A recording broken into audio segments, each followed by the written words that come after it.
Et on poursuit sur ce sujet de France Télévisions. Adèle Rosner vous en a parlé ce matin. À l'instant, Philippe Vardon et maintenant Emmanuel Ostian qui, je le rappelle, est directeur général de l'ESJ Paris. Bonjour monsieur et merci d'être avec nous ce matin. Bonjour. Alors, on lisait donc hier dans le Figaro que la Cour des comptes a alerté sur l'état critique des finances de France Télévisions et on s'étonne parce qu'effectivement, quand on allume cette télévision, on a l'impression que France Télévisions se porte très bien, toujours plus de films, toujours plus de reportages, d'émissions et pourtant, derrière, quand on gratte derrière le vernis, on réalise que sans l'argent public, France Télévisions se serait probablement effondrée depuis longtemps. Alors, on va s'interroger sur donc, le financement de cette entreprise, s'il faudrait la privatiser ou pas, quel risque y aurait-il derrière cela. Mais voilà, peut-être votre avis de façon générale quand vous avez appris que France Télévisions n'était pas au meilleur de sa forme sur le plan des finances. L'a-t-on appris? L'a-t-on appris hier? On l'a peut-être matérialisé avec ce rapport de la Cour des comptes qui est extrêmement précis, mais je crois que tout le monde sait qu'il y a depuis de nombreuses années une lente dérive des finances de France Télévisions. Ce n'est pas du tout la première fois d'ailleurs que des rapports alertent là-dessus. La question maintenant est de savoir si le système de financement de l'audiovisuel public peut être complètement réformé, restructuré. Là-dessus, c'est une autre question parce que si votre mémoire est bonne, et je suis sûr qu'elle l'est, vous vous J'espère. rappelez qu'il y a eu des tentatives d'entreprise unique, de réforme au début des années 2000. On a parlé de la suppression de certaines chaînes, par exemple, comme France 4, puisque l'audiovisuel public est extraordinairement compliqué, hein. Quand vous prenez France 2, France 3, France 4, les France 3 régions, France 5, la première, etc., il y a France Info TV, il y a un empilement d'antennes qui est assez spectaculaire. Bon, et à la fin, généralement, il ne se passe rien, hein. Donc là, on parle de 40 à 60 millions d'euros qu'il va falloir trouver. Où va-t-on les trouver? Je ne crois pas que ce soit, en tout cas, au sein même de France Télévisions. La conséquence risque d'être, et ça c'est assez intéressant, je trouve, pour les professionnels des médias dont je fais partie, risque d'être sur la galaxie, la myriade de sociétés de production privées qui travaillent pour France Télévisions et qui risquent là de voir leur financement coupé. On ne va pas licencier des gens qui sont en CDI depuis 30 ans à France Télévisions et qui bénéficient de très nombreux avantages, hein. Généralement, les salariés de France Télévisions ne quittent pas leur chaîne. Ça risque donc d'être très difficile pour l'écosystème qui vit autour de France Télévisions. Avec France Télévisions, donc, il va en revanche en interne essayer de se sortir du feu. Alors justement, la Cour des comptes explique qu'il faudrait opérer des réformes structurelles. Par quoi est-ce que ça pourrait passer concrètement? Puisque vous gérez aussi votre école, Mhm. on imagine que vous êtes habitué à ce monde de l'entreprise. Avant de s'attaquer peut-être au contenu que propose France Télévisions, qui devrait peut-être être revu aussi pour avoir plus d'audience, plaire plus aux Français, attirer plus d'investissements, qu'est-ce que, sur le plan purement entrepreneurial, il faudrait opérer comme changement pour sauver France Télévisions, si on le voulait? Alors, ce sont des changements qui sont évidents pour toute personne, vous avez raison de le rappeler, qui gère un budget. Mm. C'est-à-dire qu'il faudrait réduire la masse salariale. Le principal coût de France Télévisions, c'est une masse salariale qui est très importante, 9 000 emplois directs, et je ne parle pas de tous les emplois indirects. Et quand vous comparez à d'autres groupes audiovisuels, naturellement, on constate qu'il y a beaucoup plus de salariés très protégés, travaillant dans des conditions qui sont souvent excellentes sur France Télévisions. Je ne crois pas que c'est là-dessus qu'ils iront faire des économies. Ensuite, souvent, quand vous avez un navire qui est trop lourd et qui est en train de couler, vous tentez de l'alléger d'une façon ou d'une autre. Encore une fois, il y a des solutions qui ont été envisagées, comme la suppression de certains canaux, qui sont des canaux qui coûtent très cher et qui sont très peu regardés. Bon, ça c'est une mentalité du privé, hein, bien sûr, qu'il faudrait supprimer. Ils ne le sont pas. Le seront-ils dans les temps à venir? Je ne le crois pas, parce qu'il y a aujourd'hui une forme de vacance du pouvoir politique qui fait que personne n'est très enclin à aller prendre des décisions qui sont des décisions radicales et qu'il faut porter aussi devant l'opinion publique. Donc voilà. Mais vous savez, quand on gère le budget d'une école comme l'ESJ Paris, on doit rendre des comptes. Et si à un moment ça ne passe pas, ça ne passe pas. Et alors ça, tous les auditeurs qui nous écoutent et qui gèrent leur petite entreprise, leur artisanat, etc., le savent très bien. Quand on travaille pour le service public, et je ne le critique pas forcément, on a toujours l'impression qu'une poche magique va s'ouvrir C'est et ça. que quelqu'un va à un moment pouvoir abonder un dysfonctionnement, parce que ce dysfonctionnement, rappelons-le, il est partagé. C'est-à-dire que ça n'est pas forcément la gouvernance de France Télévisions aujourd'hui qui est la première pointée du doigt, c'est un État qui est la puissance tutélaire de France Télévisions, qui n'a pas vraiment fait son travail. Alors comment le faire en même temps? Puisque à chaque fois que quelqu'un tente quelque chose, vous avez instantanément ou presque une levée de bouclier dans les médias, souvent publics, pas que hein, d'ailleurs, et une pression qui est extrêmement forte pour revenir en arrière. C'est une équation, encore une fois, qui est très compliquée, surtout, je trouve, en ce moment. C'est-à-dire que vous avez une Rachida Dati qui a porté un projet, alors qu'on peut trouver bon ou mauvais, qui consistait en gros à refaire une sorte d'ORTF. Rachida Dati, elle est ministre des missionnaires hein, actuellement. Donc son projet va partir avec l'eau du bain, ça tout le monde le sait. Qui aura ensuite la stature ou la puissance de feu nécessaire pour porter de nouveau une réforme?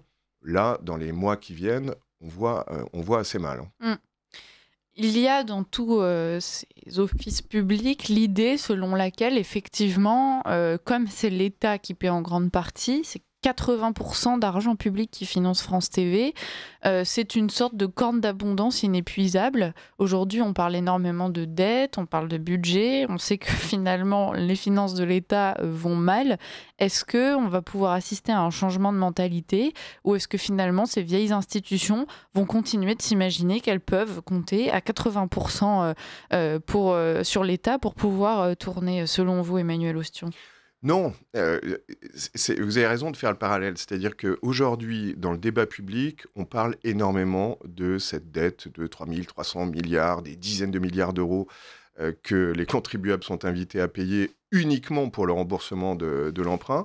Et dès que vous allez ensuite sur des problèmes spécifiques, alors là, d'un seul coup, tout le monde dit mais non, mais ça, très bien, la dette, il faut la réduire, mais alors surtout pas celle-ci. C'est un peu comme le cholestérol, il y a la bonne et la mauvaise dette. Donc là, on a, en tout cas, c'est le bruit médiatique du moment, l'impression que celle-ci n'est pas grave, parce que il y a une mission sacrée derrière. Et moi, je fais partie de ceux qui pensent que la mission d'informer, notamment, est sacrée. La réalité, c'est que aujourd'hui, personne n'est... Je ne suis pas pessimiste, hein, mais personne n'est en mesure d'aller prendre les décisions qui seront nécessairement des décisions douloureuses pour réduire le train de vie d'une constellation. Je rappelle que on réduit très souvent l'audiovisuel public à France 2, France 3, etc. Mais c'est une constellation, c'est une myriade d'antennes qui, chacune, vont, comme une sorte d'organisme, se défendre les unes et les autres, faire bloc d'une certaine façon. Et avant que quelqu'un réussisse à couper une branche morte, pardon de faire cette métaphore, je pense qu'il va se passer beaucoup de temps. Le hasard fait que hier soir à l'USJ, on recevait Patrick de Carolis, qui a dirigé de 2005 à 2010 France Télévisions. C'est le moment où Nicolas Sarkozy, souvenez-vous, avait décrété « on arrête la pub » sur France Télévisions. Et il nous racontait en souriant, le maire d'Arles actuellement, il nous racontait que son budget passait subitement de 3 milliards à moins 800 millions. Enfin, c'est-à-dire qu'on lui enlevait 800 millions de ressources publicitaires, ce qui était un choc. Bon, que croyez-vous qu'il arriva? Eh bien, ensuite, on a rétabli une partie de la pub et on a rajouté du financement public. C'était 3 milliards, c'est 3 milliards 300 millions aujourd'hui. Les choses non seulement n'ont pas changé, mais au contraire, le chiffre d'affaires, le budget a continué à évoluer. Naturellement, à la fin, ce sont tous les Français qui ont payé, puisque aujourd'hui, chaque contribuable, en tout cas, paye, enfin par foyer, on paye 130 € pour l'audiovisuel public. Mm.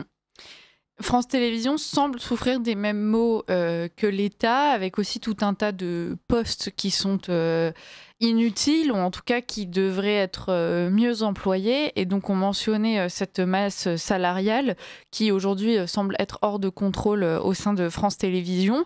Et donc c'est par exemple le Figaro qui s'est penché sur la question, qui nous explique que comme chaque métier est parfaitement catégorisé au sein de France Télévisions, eh bien chaque employé n'a pas le droit d'effectuer une tâche qui sortirait du domaine de compétences pour lequel il a été employé. Aujourd'hui, vous êtes directeur d'école de journalisme, donc vous le savez, Emmanuel Ostian, on forme les journalistes à être polyvalents, à pouvoir monter le sujet qu'on a filmé, à faire enregistrer des voix off, pourquoi pas à cadrer. On est face à une entreprise qui est complètement crispée et qui donc, pour faire face à ça, plutôt que de revoir sa méthode de fonctionnement, va créer, donc par exemple France TV a créé une unité de compétences complémentaires, et donc ça c'est donc tout un nouvel organisme qui va permettre à certains employés de faire des tâches en dehors du rôle pour lequel il avait été employé. Enfin, bref, une complexité énorme pour quelque chose qui devrait se faire assez naturellement dans une entreprise saine finalement. Oui, ça devrait se faire naturellement. Il devrait y avoir des partisans de la raison, avec un grand R. Alors moi, je ne fais pas partie de ceux qui trouvent formidable de voir des jeunes de 20 ans qui partent avec un iPhone au bout du monde et qui doivent tout faire des commentaires filmés, etc. Bon, ce modèle-là est trop précaire et trop complexe. En revanche, quel cauchemar, et là je parle pour tous les gens de bonne volonté qui travaillent à France Télévisions, et il y en a beaucoup, il y a des journalistes remarquables, des caméramans remarquables, etc. Enfin, je ne voudrais surtout pas caricaturer. Le fait qu'il y ait une forme de blocage idéologique, souvent syndical, hein, disons-le, pour que personne ne puisse passer, par exemple, de la fonction de journaliste reporter d'image à celle de rédacteur, ou faire du montage, puisque ça mettrait en péril un certain nombre de monteurs, c'est surtout dommage pour eux, parce que c'est une vivification pour des gens qui se retrouvent quelquefois bloqués, cantonnés dans un métier. Et puis, eh bien, ça empêche de moderniser certaines antennes. C'est-à-dire que aujourd'hui, vous n'avez plus nulle part dans le monde, nulle part, ce modèle qui consiste à avoir 3 ou 4 personnes qui partent en équipe sur le terrain, là où certaines chaînes de télévision, on va prendre TF1 par exemple, envoient 2 personnes. Ça n'existe plus. En fait, c'est un monde qui n'existe plus, que j'ai connu moi à mes débuts à la télévision. On partait à 3 ou 4, c'était formidable. Aujourd'hui, ça ne peut plus fonctionner parce que les ressources ne sont plus là. Donc, les chaînes s'adaptent. Quand vous regardez certaines chaînes du privé, ils font des reportages qui sont remarquables, avec moins de monde, qui travaillent peut-être un petit peu plus, mais qui sont, et ça me frappe, parce que j'en croise beaucoup des équipes et des journalistes de tous bords, bien sûr, qui sont souvent plus heureuses de travailler, parce qu'elles savent qu'elles peuvent avoir des débouchés. Tandis que quand on est un peu enquisté dans un métier, et que l'on sait qu'on ne pourra pas le quitter, et que l'on sait que si on veut devenir, que sais-je, rédacteur, présentateur, on ne pourra pas le faire parce qu'il y a un blocage qui est gravé dans le marbre. Bon, ça n'invite pas à une forme de dynamisme, automatiquement. Beaucoup de personnes qui s'informent sur la situation de France TV, des analystes, des conseillers, des hommes politiques, appellent à la privatisation de France Télévisions. Qu'est-ce que vous pensez de cette solution, Emmanuel Ostian ? Je la trouve trop radicale. Moi, je trouve pas illogique qu'il y ait, comme dans pratiquement tous les pays sur cette planète, un service, même aux États-Unis. Je rappelle qu'il y a des services publics qui existent. Ça fait partie du pluralisme. Ça fait partie de cet arc-en-ciel que l'on peut proposer aux téléspectateurs, aux éditeurs, etc. Donc, la privatisation me semble trop radicale et je ne suis pas sûr, en plus, encore une fois, je raisonne aussi en termes très pragmatiques de possibilités, je ne suis pas sûr qu'elle soit possible. Enfin, comment privatiser ? Demain, vous avez des gens qui sont des salariés, qui bénéficient de certains statuts que vous n'allez pas pouvoir effacer d'un trait de plume. Donc, je ne le vois pas. En revanche, qu'il y ait, ce qui est assez logique, et ce qui d'ailleurs commence à arriver dans beaucoup d'entreprises publiques, un devoir de gouvernance, le devoir de rendre certains comptes, un devoir de transparence supplémentaire, parce que ce qui est très frappant dans ce rapport de la Cour des comptes, c'est qu'ils ont l'intuition parfois de certains dysfonctionnements, c'est qu'ils mettent le doigt sur certaines choses, mais que dans le fond, derrière, il n'y a pas d'exemple très précis, parce qu'ils n'ont pas accès à ces exemples très précis. Donc, qu'il y ait une bonne gouvernance obligatoire pour que l'argent public soit utilisé d'une façon intelligente et rationnelle, ça me semble évident. La privatisation totale, je ne vois même pas comment elle est envisageable en fait. L'argument est largement motivé forcément par l'idéologie aujourd'hui qui est proposée par France TV et derrière sa présidente Delphine Ernotte. C'est l'un des gros points noirs de ce rapport, c'est que les Français se disent on finance à 80% cette chaîne et en fait elle sert aujourd'hui à faire de la propagande d'État, propagande du wokisme, du néoprogressisme. Voilà. Est-ce que vous pensez que privatiser cette chaîne-là serait réellement la solution ? C'est vrai que spontanément, on pourrait avoir des fantasmes avec des noms comme Monsieur Bolloré, Pierre-Édouard Stérin, qui, eux, ont tendance à démontrer qu'ils voudraient proposer autre chose. En réalité, on a aussi d'autres financiers qui ne s'inscrivent pas du tout sur la même ligne. Est-ce qu'il n'y aurait pas ce risque-là ? Alors, vous savez, quelle que soit l'idéologie, ce qui l'a fait prospérer, pour le coup, et on le voit assez bien, je trouve, ces derniers temps, c'est lorsque des gens qui promeuvent cette idéologie, et ça, là encore une fois, elle peut être de n'importe quel bord politique, savent qu'ils ne risquent rien. Ils savent que, en le faisant, ils ne risquent à aucun moment de devoir rendre des comptes et de quitter leur entreprise. Et je trouve que ce qui est marquant dans le débat public de ces derniers temps, c'est que ceux qui effectivement sont les promoteurs d'une certaine idéologie, on va pas se mentir, moi ça fait 30 ans que je fais ce métier, on sait très bien que la corporation journalistique, pour des raisons sociologiques depuis très longtemps, penche plutôt à gauche, mais ils savent que quelle que soit la nature d'un éventuel scandale, ou etc., ils ne risqueront rien derrière. Ça, c'est intéressant, parce que le blocage, il n'est pas que financier, c'est aussi un blocage structurel. C'est-à-dire que vous ne verrez pas quelqu'un se faire licencier parce qu'à un moment, il a brandi un drapeau qui est plutôt d'une coloration généralement de gauche. En revanche, vous avez des gens comme Jean-François Aquili qui ont été licenciés en un claquement de doigts parce qu'on les a accusés de pencher de l'autre côté. Donc là-dessus, c'est pareil. Si à un moment, une antenne, encore une fois, sans forcément être privatisée, ou un groupe sans forcément être privatisé, doit rendre des comptes, là, d'un seul coup, vous aurez sans doute un petit peu moins de ce comportement qui consiste à se dire peu importe ce qu'on dit, peu importe le scandale ou autre, de toute façon, je vais rester. Et si je reste pas à ce poste parce qu'il faut malgré tout respecter certaines convenances, j'en trouverai un autre derrière, ou alors je traverserai un désert qui est un désert plein d'oasis, quand même, généralement, et puis dans un an ou deux, je reviendrai. C'est ça le problème. Ouais. Quand vous dites qu'il faudrait que France Télévisions, par exemple, ait à rendre des comptes à qui? Si c'est aux Français, comment? Par quel biais? On imagine mal organiser un vote national pour demander aux Français ce qu'ils pensent de France Télévisions et si l'offre du service public leur convient. Alors, pas que France Télévisions, tout le monde d'ailleurs, et notamment, en tout cas, si on parle de journalisme sur cette fonction-là, c'est un métier incroyable quand même, le journalisme.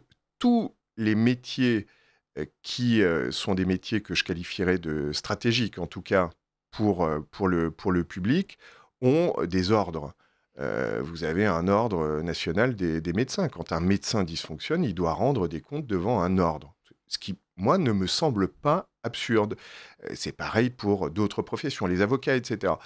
Ça n'est pas le cas pour le journalisme. Pourquoi n'y a-t-il pas un ordre national qui serait une entité indépendante et devant laquelle certains, lorsque on estime qu'ils ont commis une erreur, devraient rendre des comptes. Moi, ça me semblerait pas absurde. En tout cas, je ne vois pas en interne des créations parce que on voit bien que à chaque fois, lorsque ces commissions sont créées en interne, c'est plus pour dire que le collaborateur n'a évidemment pas dysfonctionné. On s'en est aperçu ces derniers temps. Donc ça sert pas à grand-chose. Je crois qu'il faudrait un ordre national des journalistes qui permettrait de temps en temps d'avoir quelques sanctions avec une entité neutre et indépendante. Écoutez, l'idée est lancée en tout cas, Emmanuel Ostian.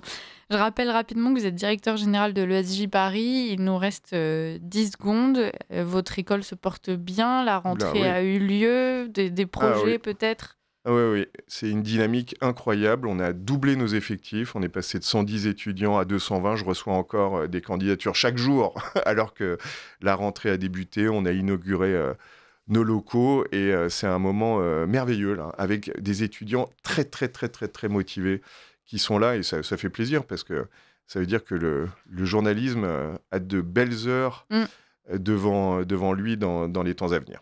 Voilà, mes chers auditeurs, si vous vouliez retrouver l'entretien que Emmanuel Ostian, vous avions déjà interrogé justement à propos de votre école, de ce que vous souhaitiez apporter dans le monde du journalisme. Donc écoutez, chers auditeurs, vous pouvez le retrouver sur YouTube ou sur le site internet de la radio. Emmanuel Ostian, merci beaucoup. Merci à vous. Bon courage pour votre mission avec cette école. Et puis, on vous dit à très bientôt. À bientôt.